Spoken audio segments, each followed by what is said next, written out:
Okay. Yeah, dang it. Ready, sorry for the delay.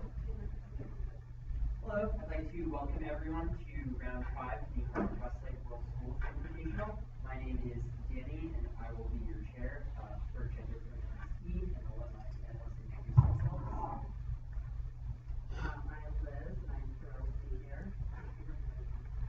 The next one, And I will now let speakers from the opposition team, NSCA, Team USA, ANY, correct? Okay. Introduce themselves in the order that they will be speaking. All right. I'm Josh, May, first speaker. I'm Nolan Thomas. I'll be speaking second and fourth. I'm Liz Young, I'll be speaking third. And from the opposition, I'm Nicholas Angelopoulos. I'll be speaking first and fourth. Hi, I'm Julia Lauer. I'm going to be speaking second. Also introduce what?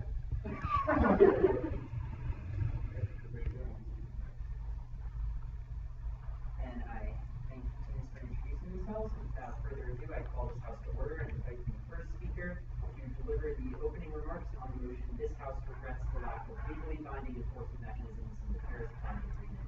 Hear, hear.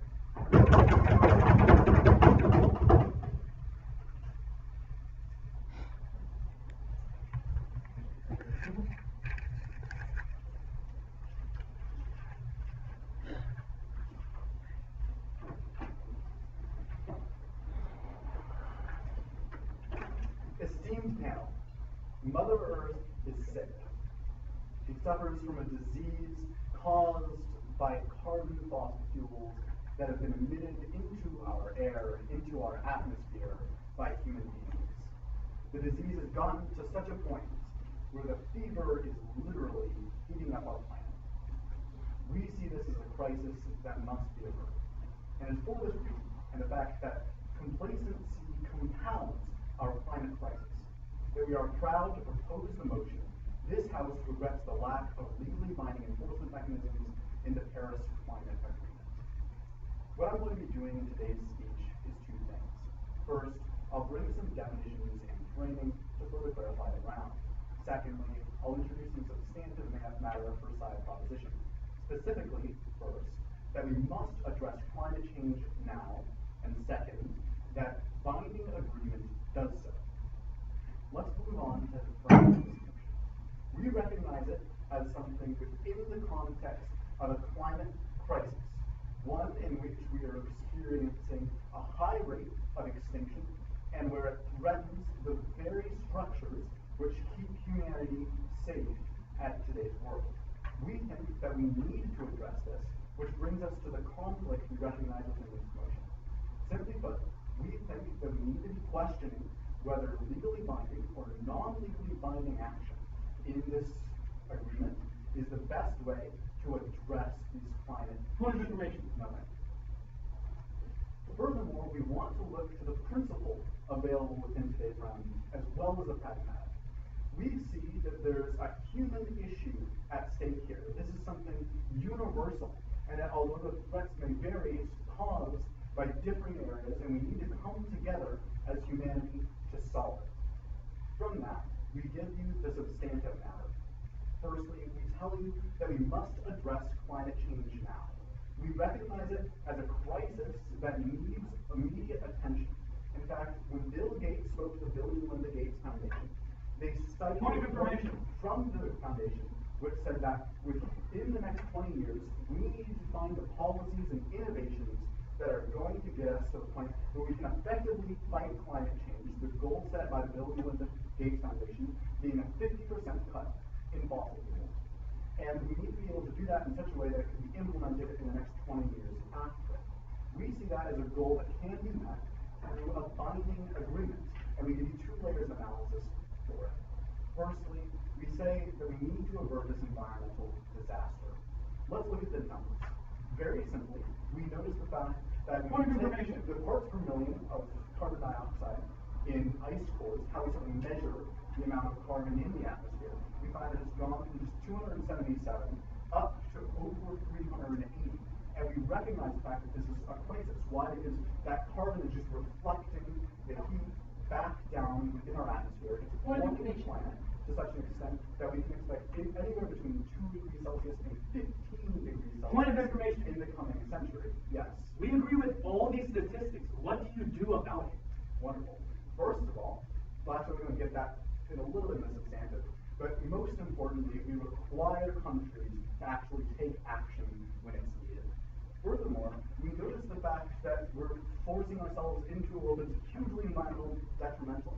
We tell you the example of a report released just 2 weeks ago by UN scientists, which found that if we continue on a projected path, the next ice age is going to be averted. That sounds great, but why is that a problem? Because the Earth works cyclically, and when you end the ice Point age, of information. what's going to happen is that Earth is just going to continue this cycle of heating up. That's part of the reason why we need action now, or else that cycle is just going to continue, and it's going to make it even harder to come back from in the future. We also notice that we're in a new era of extinction. Scientists are quite literally comparing this to when a meteor came and hit the Earth, causing a massive extinction event. We're doing that, but we're watching it in slow motion with climate change, and what's most important is that we can put an end to it. Now, in response to the point of information that was just brought up, opposition tells us, but we do that with the Paris Climate Agreement. And we say, not really. For example, Russia, one of the top 6 emitters in the world, that emits 74% of the world's carbon dioxide and fossil fuels, is saying that they will actually increase their emissions. Vladimir Putin believes that climate change is a myth, and he's not going to take action as a result of it. In fact, he's moved just completely to bar that part of the agreement. We think that binding action is something that's far more important. Then we tell you that when you look to the past precedents, you can see things like the Kyoto Protocol, which were great ideas, but instead of actually working, the countries that tried to take them on tended to fail. Canada, for example, had a 24% increase in their fossil fuel emissions. But more importantly, we tell you that when you look to these countries, the only ones that were succeeding were the ones that had their industries really just sort of collapse around them. We look at the Soviet states like Ukraine that suffered from this. We think that's the problem that's faced in information. We need a way to offset it. Then we say that there's this principal argument here. We say that climate change is particularly harmful to a few people, like those in developing countries. We notice the fact that 1/3 of Latin America's GDP is likely to go down by the end of the century, according to a study by Columbia University, because of climate change, because they need to redo their infrastructure and change their policies as a result. If we don't take action now, we notice the fact that India is going to lose 1/4 of their GDP because of the lack of agricultural production. We notice the fact that Southeast Asia is going to lose 15% of its agriculture. South Africa is going to lose 30% of its agriculture. We start to question how we're going to feed the world if we continue to let this crisis go unaverted. And if you look at a time when islands are really just being swallowed up by the ocean, we have a human obligation, because we caused it, to fight that. That brings us to the second substantive for the proposition today, that this binding agreement addresses the climate change issue. We say that without binding, no one's willing to take on the economic punishment that comes with these sort of Point of information. We say that there is a high cost when it comes to fighting climate change. You need to do things like institute subsidies so that people are more willing to emit. You need to do things like institute taxes so people are less willing to use carbon fuel. We think that those are the sorts of things that countries need to be willing to take on. And if you don't make it legally binding, if you don't introduce some sort of punishment against them, then there's no way that these countries, these self-interested countries trying to stay responsible to the people, are possibly going to take action on climate change. It's only when they are taking action in terms of a legally binding agreement. When you do something like what they did in Montreal in 1987, where they said, we as the United Nations will ban fluorocarbons, CFCs, that are harming the ozone layer within the next 10 years. We will have everyone institute these plans to do it, and if they don't, we will sanction them. That's the only way that we can get any sort of success out of this. We tell you that you can look to precedents like Montreal, and you can look to the international pressure that results, and ultimately, you can say that it's preferable because otherwise there's inaction, because there's no incentive that overcomes the cost unless you have sanctions that are equal or greater to them. That's the best way that we can do it. That's why we are so proud to propose this motion, because complacency compounds our climate crisis. Thank you. Thank the speaker for his remarks. We now call upon the first speaker from the opposition to continue the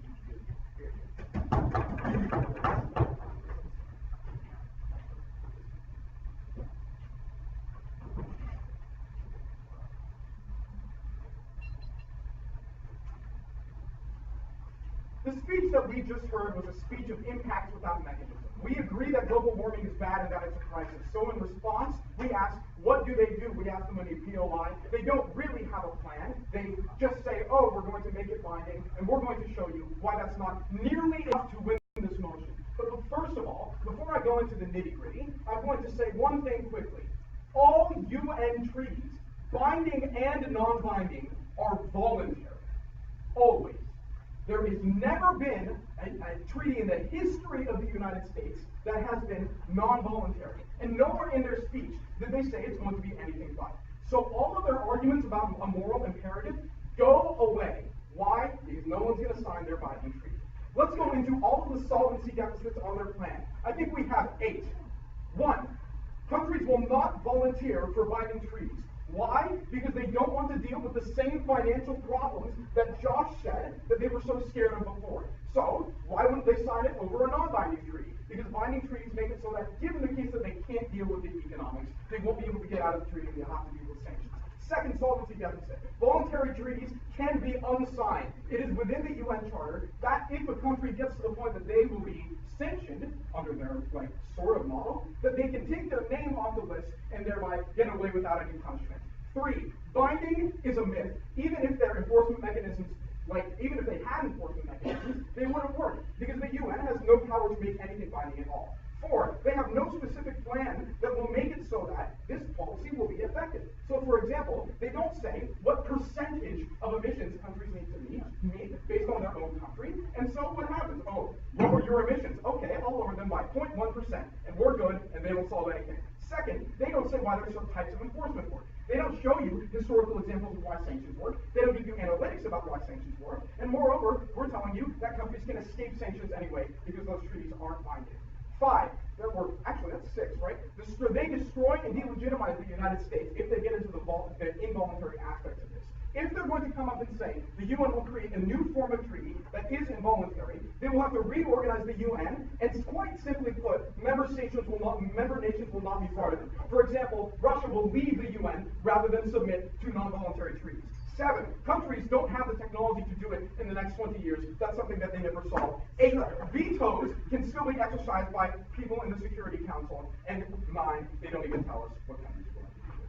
Those are all reasons to vote against them. And none of their substantives actually count in this debate because most of them are just impacts. Now, let's go into our substantive points. First of all, binding treaties breed dissent, not assent. But before I do that, the problem here is that when you don't take that kind of action, then we just let ourselves into complacency and we never get the kind Josh, of what type of action? I just showed you why you do nothing. First point, binding treaties breed dissent, not assent. Why? First of all, because countries won't come. Because countries won't come. You don't come to the table if you're somebody like China with the promise of a binding treaty later. Because you're already committing to something. This is why China did not want to be part of the Paris Accords back when it was supposed to be binding. Second, the stakes are higher. So even in countries outside of China, internal lobbies can exercise influences on their politicians to sabotage those treaties, to breed dissent, not assent. I've already told you this. Third, but there's veto power that can be exercised that can breed dissent, even if the policy is something that has to be. Now, how does this relate to this specific climate deal? It's because the nature of the climate deal, and we've told you this, or I guess we're telling you this right now, is that it is a first step. We know that this might not be the be-all end-all of climate change. But here's what you need to know. Non-binding treaties work and have worked in the past. They are not a meaningless promise. And I'm going to give you an example of this with the UN Millennium Development Goals, a non-binding promise that was made by the entire world without any countries necessarily being specifically called out for it. And regardless of any enforcement mechanism, because countries made that promise, because of maybe a little bit of political pressure from the outside world, but certainly no enforcement, we have met the vast majority, not all, but the vast majority of the Millennium Development Goals. Why is that important for this policy? Because it shows you that we can set better goals with voluntary treaties, and then we can ultimately meet most, if not all of them. I'll take you with this. We are on the brink of a climate change crisis. We cannot allow people to actually get out of these binding but you never get them to sign them. But you never get them to sign the treaty. That's the point. Second, we don't preclude the future option of a binding treaty. In today's political climate, we think it's wrong, but we support something like the development of the Kyoto Protocol. This is really important because it takes away their offense. We're telling you that the Kyoto Protocol came about only because of a series of dialogues and non-binding treaties about chlorofluorocarbons that happened before the Kyoto Protocol.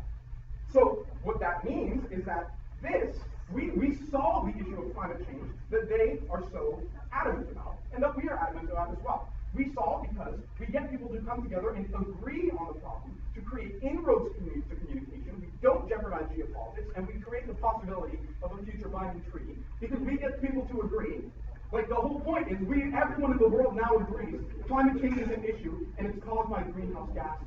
That is the groundwork for something like the Kyoto Protocol. But as of now, their binding treaty can't work. Our second argument is that non-binding treaties are more pragmatically effective than binding treaties. Why? First of all, because they make allowances for long-term variations. Because a country like China can't go through and they're during the development right now and adhere to very strict goals in terms of reducing carbon emissions, because that might fluctuate based on economics, based on anything else. Second, simply because people are going to come to sign non-binding treaties and they won't come to sign binding treaties. Third, because it's non-threatening. Internal lobbies in national governments can stop binding treaties from A, being effective, or B, happening at all. Whereas they don't do that with non-binding treaties because non-binding treaties don't threaten internal lobbies in the same way. By, for example, saying that, oh, we need to cut carbon emissions, this is going to hurt the oil lobby. The promise that seems to not have teeth in the internal lobby, but eventually ends up creating change. We fourth say that non-binding treaties do not create geopolitical fragmentation. So, in the sense that they do not create a trade-off. So, for example, if, the United States, Europe, wanted to come in and create a cyber terror agreement with China, that would be impossible in a world where a binding treaty was forced on China because it takes away political capital for that. So here's where we are at the end of this round. I've given you 9 reasons why their plan doesn't work. They have to address each and every one of them if they want to have any solvency in this round.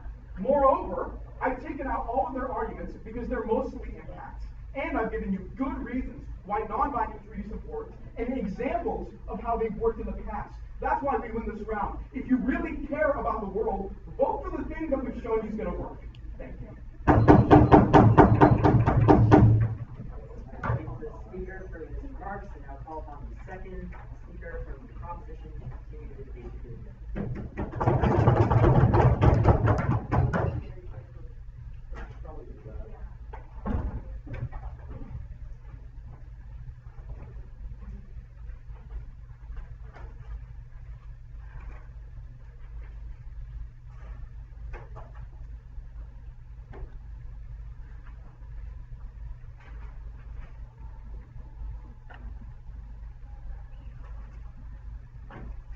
I'm a little disappointed with the way that Nick framed this motion, because he can stand up here and yell at you for 8 minutes about how this is a policy motion, but where in the motion does it say that we need to implement a policy?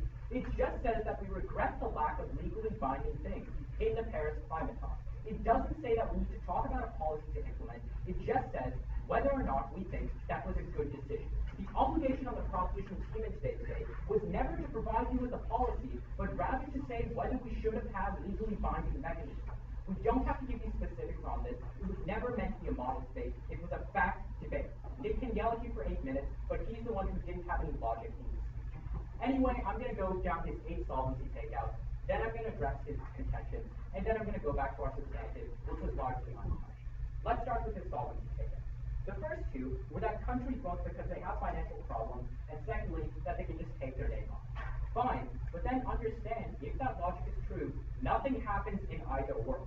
Because in our world, we say that they're not, in their side of the house, we say that they're just going to sign on to this climate talk and not actually take any change because it's not binding. But in our world, they'll just take their name off. It's a zero-sum game, there's no harm in that. But it's particularly bad under their side of the house because when they sign these treaties, it at least creates the illusion they're taking some action against climate change. This symbolic action is going to be a clear harm on their side of the house. Because now they can masquerade under the ideal that they've done something for climate change, but in reality, they've done nothing. They have an excuse. His third answer was that the UN can't make it binding. The motion is pretty clear. It's a binding treaty. We say that's irrelevant. Border says we don't have a policy. I told you this is a fact motion. This isn't a policy motion. Don't buy that response. Then he says there's no enforcement and no history. Josh talked about the Montreal Treaty in his own speech. We think it's reprehensible that they're disregarding a historical precedent that can already be dated. Then he talks about how it delegitimizes information. This is in blatant contradiction with what he tells us. He says this is a voluntary treaty. We're not trying to force any new involuntary UN thing on them. Completely voluntary. We're not delegitimizing the UN. Finally, he tells you there's some impact about technology. But as I'm going to outline in our third argument, this only benefits technological innovation, not science. Finally, he tells you that they haven't told you what countries do this and what kind of policy they're going to implement. Fine. Again, this is a fact motion, not a policy motion. We never had to provide you with that. We don't think that's an adequate response. These are all of the solvents to take out. None of them function. So now first, let's go over their first argument. They essentially say that people won't come to these talks if they're binding. We say, okay, I already responded to this. Their first example was China. We say China actually pushed for binding talks in these agreements. So the only example that they state in their case doesn't function. But secondly, we say that the symbolic action is going to be a clear and important issue in this draft. Because under their side of the house, countries can simply sign on to these agreements, which are not binding, do nothing, and then masquerade under the facade that actual change has been made. They can implement future long-term change, which they champion under their side of the house, because countries can say, oh, I've signed on this agreement, I've taken a tangible step, I don't have to do anything else. We say no, hold these nations accountable, make them binding. If they choose not to sign on, that's their own prerogative, but don't let them pretend like they've done something. Next point of information, they talk about the Kyoto Protocol. They hold that up as the crowning achievement of a protocol that was non-binding that functioned. We say no, the only states that actually signed on and agreed to the Kyoto Protocol were states who suffered from the post-Soviet collapse, states who already had horrible economies and who weren't afraid to suffer the detriment of them. The only example that they state in their own case doesn't function. Their second argument was about how non-binding treaties are better. They had a couple of justifications here. First, they say that it allows for more long-term change. Disregard that point, they don't give you any substantive for it. They just say that non-binding treaties lead to more long-term change. We need some logic behind them. Binding treaties are just as good. You can revise them over time. It leads to long-term information. Secondly, they told you that no one's going to come to sign. Again, I've responded to this twice already. It's really the only argument they have on their side of the house. Finally, they say it's going to make countries mad.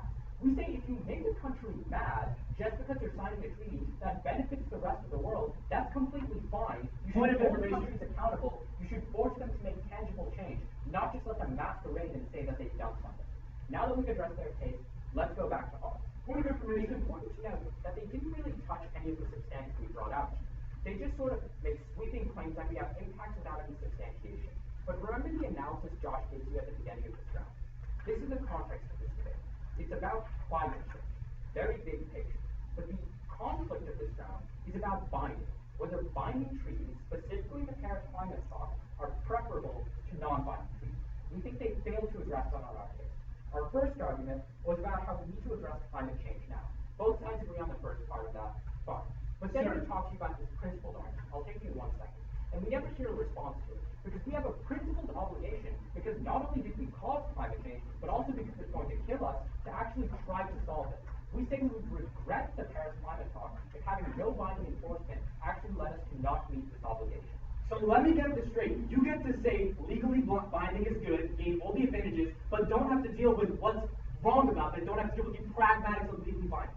I think we can deal with the harm. We just don't need to give you a specific model. All that we have to show you is that we regret not having legal binding. We never have to provide a specific model. What you can advocate for on your ground is to show that a non-binding model would be better. It has nothing to do with the policy, nothing to do with the specific model. That's what you're conflating on your side of the house. But back to this principled obligation. This is something that we outlined in the framing, and something that's an issue that Nick completely didn't touch in his speech. Because we've caused these harms and have the capacity to kill us in the long run, we at least have an obligation to try to solve it. And when bindings don't meet that obligation, then that is something that we should regret. On to our second argument. We told you that without binding, this simply isn't going to work. We told you that if people can simply sign on to these talks and then back now in the long run, what's their obligation to actually doing it? The answer is there's nothing. They didn't respond to this analysis. We say Russia even signed on and then increased their emissions after it. We give the example of Canada as well, both of which go uncontested under their side of the house.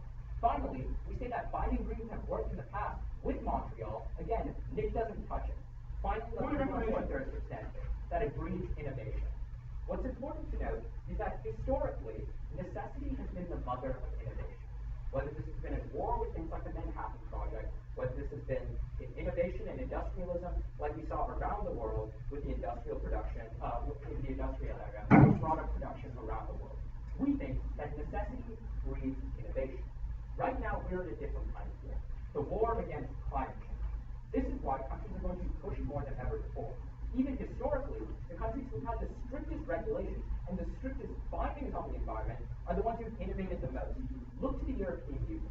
They have the strictest regulations on climate, on actual green energy, and they have the greatest innovations and progress because of it. Look to countries like Japan or even Germany. Two of the top three producers of green energy, producing 90% with the United States of the world's green power, but they also have the highest regulations on climate change as well. We think that when you actually not sanction necessarily, but when you actually place consequences on people, it forces them to innovate. We would say that this solves for future regulation because now countries can subsidize this green energy growth because they're no longer so dependent on fossil fuels. This is where long-term impact comes. Because if you can point to a long-term solution and say that necessity is the mother of innovation, that's a reason for further problems. Because we believe that complacency compounds our climate crisis. We are honored to prepare. I thank the speaker for his remarks, and now call upon the second speaker from the opposition to continue the debate with you.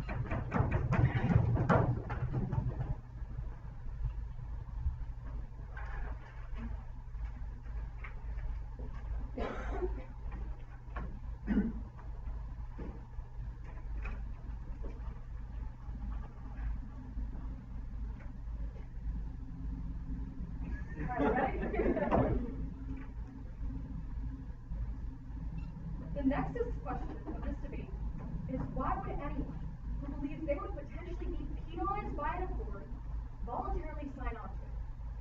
For example, let me make this clear. If I'm obsessed with French fries and I wanted to lose weight, why would I sign a contract saying that if I eat junk food just once, I have to pay $1,000? I know my habits. I'll probably slip up once or twice. I can't just change an entire lifestyle in a day.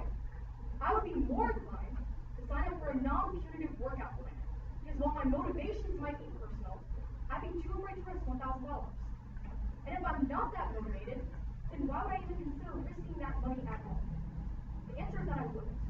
And that's the exact framework that the opposition is taking in the course of today's debate. To sit at the table, first you have to open the door. And there's several things that I want to be doing in the course of today's debate. First, is I'm going to go through some of the framing arguments brought by the proposition and extend it from the lens of the opposition. Then I want to address their three substantive arguments and then move on to our third substantive. So first, on the framing. Josh brings up in his first speech that the major question or the burden put on the opposition is that they have to prove whether legally or non-legally binding agreements are better equipped to deal with climate change. But what we want to say on the opposition is that the two are non-mutually exclusive. In the case of the Kyoto Protocol, a protocol that Millen tries to make seem some inconsequential protocol, but actually almost single-handedly eliminated all hydrofluorocarbons from all the people who signed on to it, or in the case of the UN Millennium Development Goals, another example that Nick brought up, or even in the case of Montreal, as Millen brings up in his last speech, what you found was that first, you had years of non-binding agreements, of dialogue, and that's what's so uniquely key about having non-binding agreements in the first place. That you open the floor for dialogue, that you allow people to come to the table, and then eventually you can get a binding agreement in the long term. We're not so much against the idea of saying that there can be a binding agreement down the line. But what you say is that you regret not having it in the first place. But if that was the precedent in the first place, then we wouldn't even be having a climate change accord to be debating right now. But before I move on, Both the first and second speaker have agreed to our first point that we need immediate action now. Now you're saying that we can just push it off till later? We think that there's some tension in your case. all right, first of all, the first and second speaker, they referred to were the two from your own side. I'm the second speaker. What I want to say is that we're not saying you have to deal with everything immediately. That was your first substantive argument. What we are trying to say is that if you try to deal with something immediately through a binding agreement, you're going to scare so many countries away that they won't even come to the table in the first place. If you want to see effective change, you have to acknowledge that that's not going to come all at once. Secondly, on your framing point, you continuously say that this is a fact motion, not a policy motion. But if your pragmatics, your policy undermines your principle, then all your points fall. If you say that it's a value to want to curb climate change, then we wouldn't be having a debate right now because who says you don't want to curb climate change? The pragmatism is where your points fall. If you care so much about the environment, why don't you do anything about it? That's what we have to ask. Millen's largest criticism of our first speaker was that nothing happens on our side. But we say that through dialogue and non-binding agreements, we actually give you an incentive. But turn that, because you say that this isn't a policy, definitionally, you're literally not doing anything. I want to also extend upon the solvency emphasis. You need to have a model on your side. As Nick said, he brought up 9 examples, I'm just going to reiterate 5 of the most important ones. You can't have a non-voluntary binding agreement. Everything has to be voluntary. Voluntary treaties can be unsigned, and that's something that you might want to acknowledge. That's what the United States did after joining the ICC for a couple of years. The idea of binding is a myth in the first place.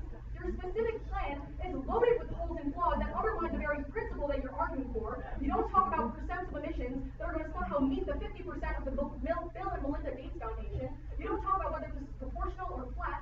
Literally, you are destroying your own case. And for the 5th point, you're destroying and delegitimizing the United Nations by potentially having to reorganize it. Instead of submitting to non-voluntary treaties, countries will realize that that's not the original goal of the UN. It's about compromise in the spirit of dialogue, and they're going to rather leave it. But before we move on, Could you point to a word in the resolution that says do the plan? It just says regret. I don't think it's a statement of policy. It looks like a fact. you say that we need to do something, but then you say that you lie in the value, that we should do something, but we're not actually going to say how you should do something. We just think that in theory that might sound good. You're undermining your own case. But on to your 3 substantives. First, you say that you need to acknowledge the problem now. Your first link is you say that the Bill and Melinda Gates Foundation say that they have to cut carbon emissions by 50%. Okay, that's cool, but you don't actually set out within some sort of policy exactly how you're going to reduce that 50%. Your second link is something about an ice age coming up. That's pretty scary, I get that, but so what? How does that directly relate to the motion at hand? Because at best, I see it as non-topical. But I'm going to turn that and take it a step further. If you scare away countries from joining in the first place, you don't actually be able to deal with the ice age because you have no actors getting to discuss it. And that's the same thing with your third link. We're turning it the same way. When you're saying that India is losing its agricultural revenue, you can throw out as many statistics about why climate change is bad, but you have done absolutely nothing to prove why binding agreements are somehow going to make that uniquely go away. Your second substantive is that you say that binding is good. That is literally your tagline, binding is good, which kind of sounds like the first one and your framing. But you say that if you don't introduce punishments, because actors are self-interested, they won't take away action. You literally established my own links for me. If people are self-interested, then they're not going to sign on in the first place. And for your third major argument, you say that it spurs innovation, but we commandeer that impact more because when you have more stringent ideas, fewer are going to sign on in the first place. That's the idea that's going to keep coming up, so that's where I really want to hammer it. On to our third substantive argument. We're going to be seeing geopolitical ramifications. To get countries to come to the table, we first have to open the door. But when we threaten to lock the door behind them, no one will want to come in the first place. If the United Nations or any other international organization makes a legally binding agreement, it is often perceived as Western imperialism pushing a hyper-Western agenda. And for this, we have 3 links. The first of which we can see most clearly with the African Union. The African Union condemned the United Nations because it was perceived as too Western. So it forced what is perceived to be the organ of Western imperialism, the United Nations, will mean that these countries within the African Union voluntarily won't sign up. But that has 2 impacts. One is that they won't sign on in the first place because they see it as a product of Western imperialism. But the more that you push this idea of Western imperialism, they're going to be hurting future relations between the AU and the UN because they see it as an increasingly aggressive nature of what's perceived to be a Western body or a Western actor. Secondly, developing nations come to the table with this question in mind, and this is something that I really just want to drive home. Why not? Why not come to the table? What do I have to lose? And when you have a binding agreement in place from the get-go, you have something to lose. Meaning that for a country like China, which after years of trying to force them to come to the table, finally decides that it's time to come to the table, will be scared away. Because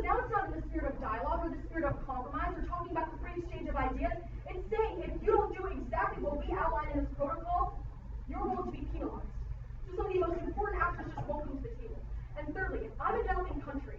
I have no money for a climate change saving technology like other developed nations might. And I can't live up to our agreement? What are you going to do? Are you going to sanction me? Are you going to put more economic punishments on me, further cripple my already developing economy, and further push me into a dependency upon something like oil or old, more traditional models that continuously perpetuate the cycle of climate change? Thank you.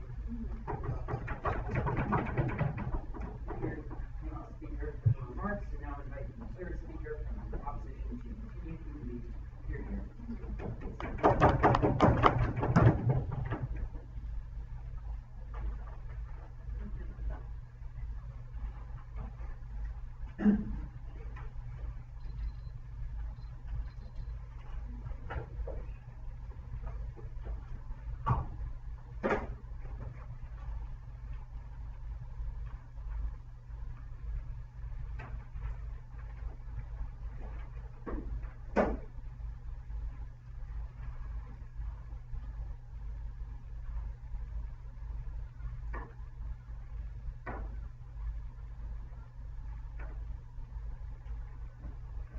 Regret. Where on that board does it say would, should, or that they should have happened? What we do understand on both sides of the house is that in 50 years, children in China will be more concerned with wearing gas masks than they will be with wearing sneakers when they go out to play, because the climate crisis is on such a brink at this point where we regret any situation in which there was not legally binding action taken. Because we believe that complacency compounds the climate crisis, we are proud to propose today's motion. In this speech, I'm going to be doing a couple of things. First, I'm going to respond to the final substantive of team opposition, and then after that, I'm going to be offering you 3 questions you should ask yourself when evaluating this round. First, this idea of whether this is a fact motion or this is a policy motion. Second, the idea of do binding agreements actually work? And then finally, whether the idea of non-binding agreements has ever historically worked in the past. But first, on this idea of Western imperialism, at the very conference that we are talking about in today's motion, China pushed for a binding agreement. Okay, the African Union also pushed for having a binding aspect of this agreement. So the idea that you can just streamline this as some act of Western imperialism, yes, we understand that's an issue that shouldn't be taken lightly. However, when it's just factually true that you have a series of non-Western nations advocating for a binding aspect of this agreement, we think that is detrimental when we do not take that into account. Yes? If you tell China that it will be penalized for not following directly what these Western actors believe it should, then do you think it would ever come and sign this contract in the first place? That was really interesting. However, China was the one who actually asked for it to be binding and is the #1 leader in clean energy in the world right now. So the idea that China is just going to roll over to someone saying that they have to do something, well, they're already doing it and they want more of it, evidenced by the fact that they advocated for this binding agreement. But moving on. First, the procedural aspect of this debate. There seems to be some confusion coming out of team opposition, and I'd like to clear that up now. First, this is not a policy motion, this is a fact motion. Josh establishes this clearly, and then Millen eloquently articulates why. For example, if I ask you a yes or no question like this motion requires, I'm not expecting you to give me an alternate answer. There's an A and a B, there's no C. They've not attempted to let's do this. If you wanted a policy motion so badly, take that up with Danny. That's not my fault. Okay? So the idea that the word would is not in this motion, we regret this. All we have to say is that this was bad given the status quo. Alright? No, thank you. Secondly, on the procedural, we said that there was a principal justification for team proposition. We say that we have a moral obligation to actually have binding agreements and to regret this. Okay, the moral obligation is a justification for regretting it, not a justification for us coming up with some model or policy. We say there's 2 reasons for this. One, we did it. We're the main cause of the anthropocene that we're in right now. And secondly, it's going to kill us in 50+ years. So that is a reason to regret not having this, not a reason for us to construct some model and the motion doesn't even warrant a policy in the first place. Thirdly, a strategic error of team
The biggest point of offense and material that Team Opposition has on their side of the House is that people in this situation would not have signed on to the Paris Climate Conference agreement in their situation. We have a couple of responses to this that have been clearly brought down our side of the bench and were completely unresponded to in Julia's last speech.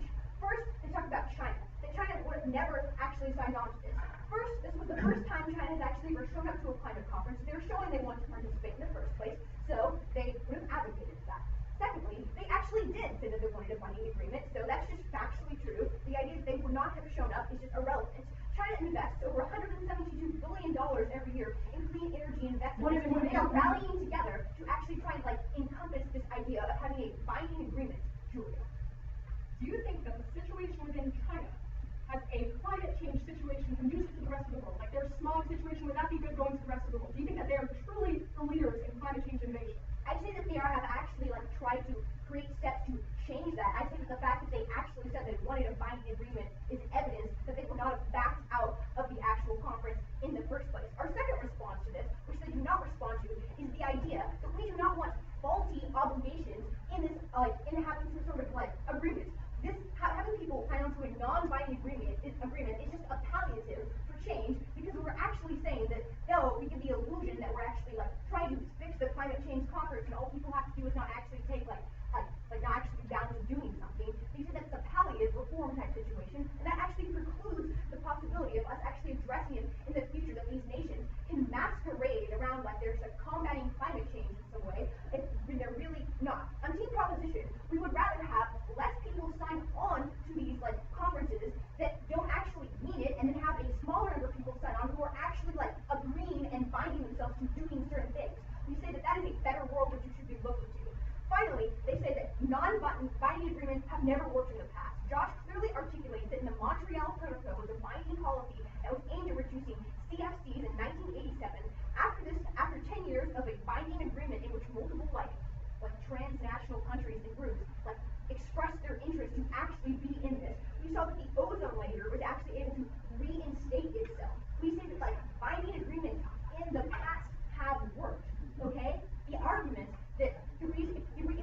that we should not have a binding agreement because we don't want to step on the toes of people who are creating the climate crisis in the first place is not a reason to reject Team Proposition. Okay? If anything, it's a reason to hold them to a higher standard so we can combat this crisis together.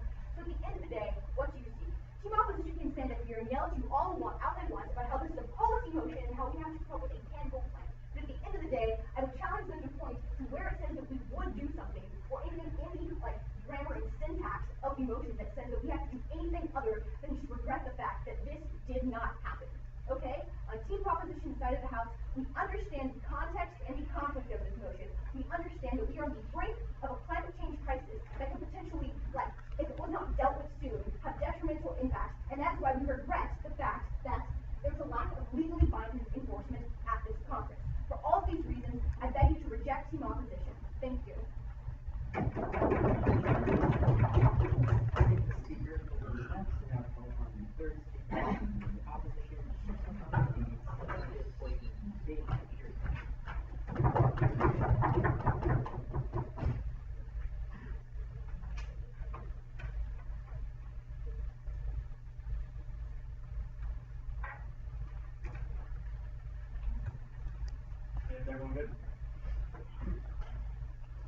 The difference between policies and philosophies is that policies affect people, whereas philosophies is theorizing about what might affect people. This motion is not a yes or no question in the abstract. This motion, as for 8 minutes, as Josh very clearly outlined through a lot of statistics, is about something that is very material. So we think it's absolutely absurd for you to say we can state the facts of why climate change is bad, and not do one darn thing to change that other than say we value legally binding stuff, but we don't have to deal with the implications of that. 2 things in this speech. First, the framework, we're going to win based on the solvency deficits of the plan. Second reason why you vote for us is why non-binding is better than binding. Framework. First, let's deal with this board over here that is somehow implicating itself into the debate. This House regrets the lack of legally binding enforcement mechanisms. What if it said, this House regrets slavery? Would it be enough to say slavery is bad? Or would it be a little bit more to say we should have abolished slavery and taken a policy option to actually deal with the value of the motion? It's not something that is as simple as a yes or no question. It's about a material impact, just like slavery was, just like climate change was for all the impacts. Now that Danny was brought into the debate, imagine if Danny said, who wants sushi? It's a yes or no question, just like he said in the beginning of the round. We don't think comparing a question of who wants sushi, which is an answer of yes or no, compares to climate change, which is not just a yes or no. It's about if you say yes, what do you do about saying yes? That we have to change something, but you would disagree. Liz. We are literally, this is a question of binding versus non-binding. Yes, okay? yes, that's fine. You have valued non-binding. We think that's just like saying, I value that racism is bad, but I'm not going to do affirmative action, I'm not going to do slavery, I'm not going to do anything to actually change it. This motion is not as simple as a fact. It's a policy that implicates people. Now, on to the framework debate. Before that, they have not answered our solvency deficit, which means if we're winning that the pragmatics undermine the principle, that's the reason you lose. It is not enough for you to give them a ballot and say, we think climate change is bad.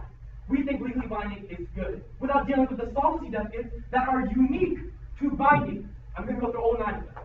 First, countries will not volunteer if they know it's binding. For example, why would I get onto a treaty? Why would I come to the table if I know you're going to penalize me? The whole point of the climate change agreement was why not? We recognize it's the issue, why not come to the table? If you force me to be penalized, I'm not going to come. No answer. Second, voluntary treatments can be unsigned. This is simply very true. If it's only voluntary, then you can unsign from it if it's going to be a penalized agreement. Not answered, you don't get your impacts. Third, binding is a myth. The United Nations has no power to create a binding nation. That's never been done in the history of United Nations, which means on balance, you haven't proved binding is true. Fourth, you have no specific plan. What percent of emissions? So China can get rid of 0.1% and India can get rid of 5% and they've met the goal. This makes no sense, which means if you don't have specifics to your policy, you've messed up on the model debate. You have not one impact, but you would disagree. All of those problems apply to your model. If it's voluntary, that doesn't mean they're going to do more. In fact, it means they're going to do a lot less. No. I'll get to that in the second point, why non-binding solves all the problems. 6, you destroyed the legitimacy of the United Nations because then we're going to have to reorganize the United Nations since it's never happened before. 7, countries don't have the technology. If you force someone to do something, but they don't have the technology to uphold your penalization, third world countries are going to be penalized for not having the technology. What happens in those 5 years if a country has a recession? And what happens if they don't have the money to deal with all this stuff? Say 9 or 8, you don't even tell us what countries, which means you shouldn't vote. Second part of the debate. Why is non-binding good? We've given you a couple examples. The first one that I want to extend is the Kyoto Protocol. The Kyoto Protocol was a binding agreement, but it happened only years and years after dialogue from non-binding agreements. Let's not forget, this was signed on December 20th, 2015, 3 weeks ago. If we're talking about uniqueness, we think it's on our side. We think uniqueness is that you shouldn't just assume that it's not going to work, and what was we giving empirical, historical examples like the Kyoto Protocol that actually did work, that actually got rid of hydrocarbon emissions because they had non-binding agreements before they got to that. The second example was the New Millennium Deal. We think this was just not responded to. The idea that we had non-binding agreements before we got to the New Millennium, and then we solved it. Now, there's 4 more layers of analysis why non-binding is unique to keep. The first is that it allows for long-term goals. You don't have long-term goals if you say, in 5 years, we're going to penalize you if you do something. That's not a long-term goal. That's a penalty to someone who only has a 5-year distance of a short-term sight. That doesn't produce actual change. Second, people will actually come to non-binding. Here's the way you vote for us. People will not come to the table if you close the door. The only way you get access to legally binding is if people come to sign it. So if people don't come to sign it, we think we are essentially a prerequisite. The opposition is a sequencing question. What comes first? Third, it's not threatening. People will come if it's not threatening, and it's more likely to produce change. Again, the thesis of December 20th was that people came because they recognized there was an issue. They recognized something was bad. When you say, we know it's bad, we're going to force you if you don't do anything about it, it's threatening. People don't want to agree at that moment, which is the reason they won't come. Finally, geopolitical fragmentation. We gave an example about political capital. For example, in the United States, if we have to pass cyber terrorism reform, or we're forced to focus on climate change, we can't pass certain things, which means different countries, regionally around the world, have different bills and laws they have to pass. We think this destroys any political capital. It causes too much fragmentation. It's just not something that is pragmatic. It's just absolutely not something that can function in a real world. So, we've extended all of our arguments why our framework is important. We've extended all of the solvency tests to solve. This is the principle for side opposition. You cannot say you value something and not deal with pragmatics. That's it. This is not emotion. That's something that has no impact. If you have 8 minutes, no, listen, if you have 8 minutes if you have 8 minutes of Josh explaining why climate change is so bad, we think you have to deal with the pragmatics. A well-oriented proposition would have created a model, had actual methodologies to deal with this issue. It's not enough to say you regret it, because that's not the thesis of this motion. We can't just regret slavery and say we're not going to do anything about it. What does that mean? I regret slavery? I regret sexism? What does that mean in the real world if we don't propose a solution to these things? You know what they mean? They mean nothing. They mean absolutely nothing. That means we love legally binding, but we don't want to deal with the pragmatics of legally binding. 9 pragmatic things that we extended in every speech, really? Your only answer is it's a fact versus a policy, point to the board. That doesn't answer it. That doesn't answer anything. Here's how you write out your ballot. First in the framework debate, if your pragmatics are bad, they undermine your principle. If you don't associate with the real world, your value in this abstract iCloud means nothing if you don't deal with the iPhone itself. The final argument is that we have solvency deficits and why non-binding solves. Non-binding solves because it allows for long-term goals. Long-term goals, people will actually come, it's not threatening, and it doesn't have geopolitical fragmentation. It solves better. You have too many problems. Vote for us because they don't even deal with the pragmatics of the policy. That's an independent reason why we vote. I thank the speaker for his remarks and now call upon the opposition reply speech to begin with reply section 8 of the bill.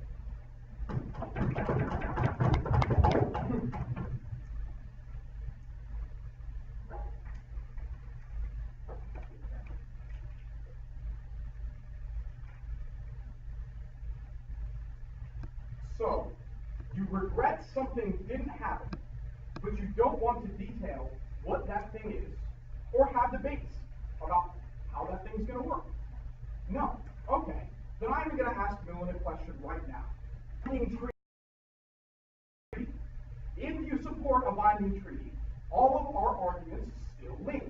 And if you don't, you lose the round, because clearly you don't regret the lack of a binding treaty if you don't support one. That's it. That's the framework. 2 questions in this round. First of all, can a binding treaty solve? Second, can a non-binding treaty solve? Can a binding treaty solve? First of all, we'd like to see that they're essentially trying to fiat effectiveness by saying that everyone's going to participate in a binding treaty. That's something that really is nowhere in the motion. That's something that they cannot claim. And it's something that they've consistently done with our non-solvency deficits. We've told you countries won't volunteer because it's too high stakes. That, volunteering countries can also unsign at the point that they're going to be punished. They say, well, you're going to be ineffective too. We say, no, we have a net benefit that is unique to our side, which is discourse. Discourse that can lead to future change, and discourse that can help change happen now between countries. We say binding is a myth, that the UN has no power. They say, well, this isn't a policy motion. Too bad, if you support a binding treaty, you have to deal with this. We say they have no specific plan. They don't deal with percentage of emissions. Okay, they don't have a specific plan. If they want to deal with this as a value motion, then this one doesn't count. But that's the only one that doesn't count. 5, we say they delegitimize the UN with a binding treaty. They don't answer this. They just think that they can get away with it. 6, no technology now. They say it's going to spur development. We say, okay, we do that better. Because through non-binding treaties, you have more countries investing in green energy, which is going to lead to more technological innovation. That's something that Amit was pretty clear about in his last speech. 7, we say we don't claim anybody's going to sign, and they don't claim anyone's going to sign, so they don't really have any impact. 8, about this China thing. China wasn't going to come. They may be the leader in green energy investment, but they are not the leader in carbon emissions.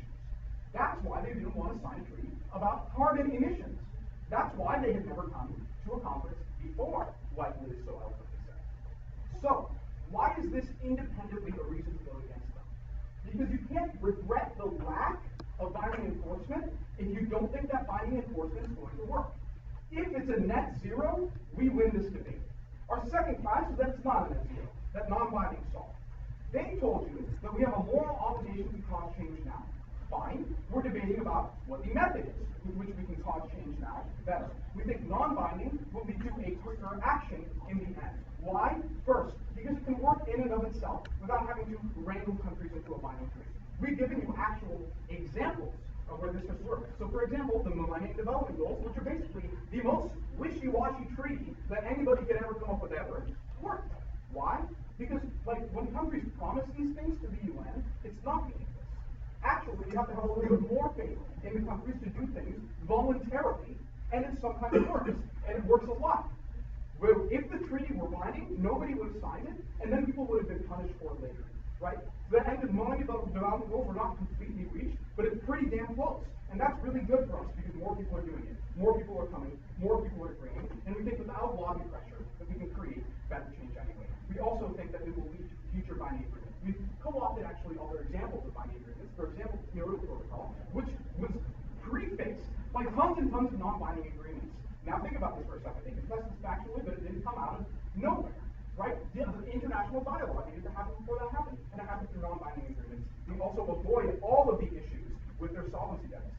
They've told you this is a value and a fact motion within the same speech, and we've told you that we simply think binding is bad and that non-binding would solve it better. That's the end story of this round. Thank you. Thank you, Speaker, for his remarks. We now invite the tie speaker from the proposition to conclude the debate here.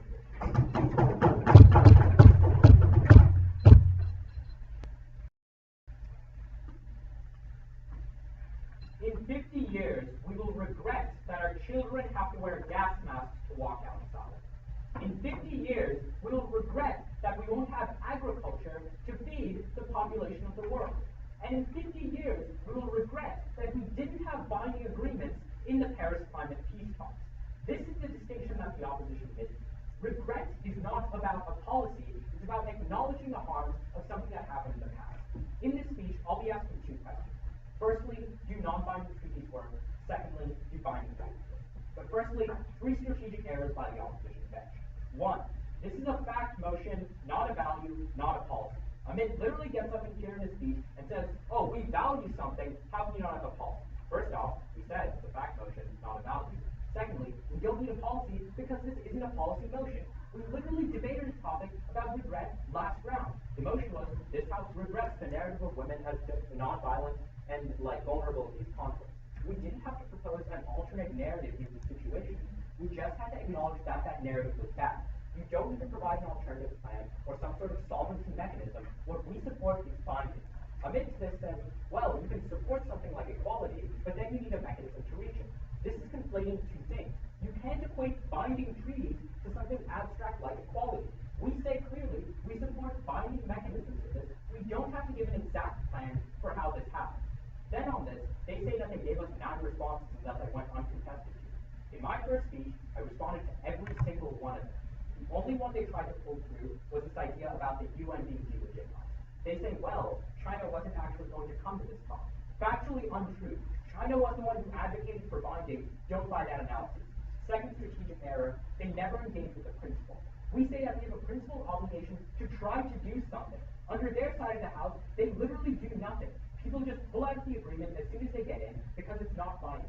If you support the principled stance in today's motion, you side with the proposition. Third and finally, they cross the house. They say that non-binding agreements are only valuable so far as they lead to binding agreements. This is a clear contradiction on their side of the house. It undermines their entire case principle of non-binding agreements. Don't buy that stance. First question, do non-binding agreements work? Their only analysis for this is that they work in the long term. We say this isn't unique to non-binding agreements. You can revise binding agreements as well to work in the long term. Then they completely drop this idea of symbolic action.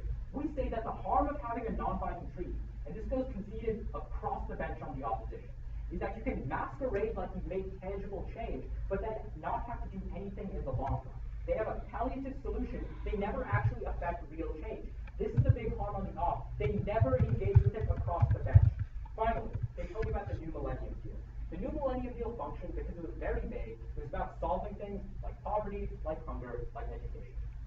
these things because they thought it was good. It was certainly not because of the treaty. Then they talked about the Kyoto Protocol. Again, they say that only worked because of years of non-binding agreements. Sure, we've had years of non-binding agreements leading up to these talks. These don't exist in a vacuum. It should happen right now. Finally, they say, and the crowning jewel of their case, is that the benefit of non-binding agreements is discourse. Well, let's solve climate change with discourse, guys. They don't have any impact there. Second question, do binding agreements work? The only harm they have here is political capital. We say that doesn't function. China and the African Union signed on. This wasn't a push by the Western world. They never engage with our arguments about innovation. We say necessity is the mother of innovation. That's why we should sanction. They don't respond to the EU examples, or Japan, or Germany. Finally, we say there's a precedent for binding agreement working. Look to Montreal. It was a binding agreement. People signed on. It functioned. There were results given. What are we left with at the end of this round? We're left with a team that misconstrues regret for a policy action. But even if you agree that this is a policy debate, they're still losing because we answered the solvency takeout about non-binding agreements will never supersede binding. That's why we're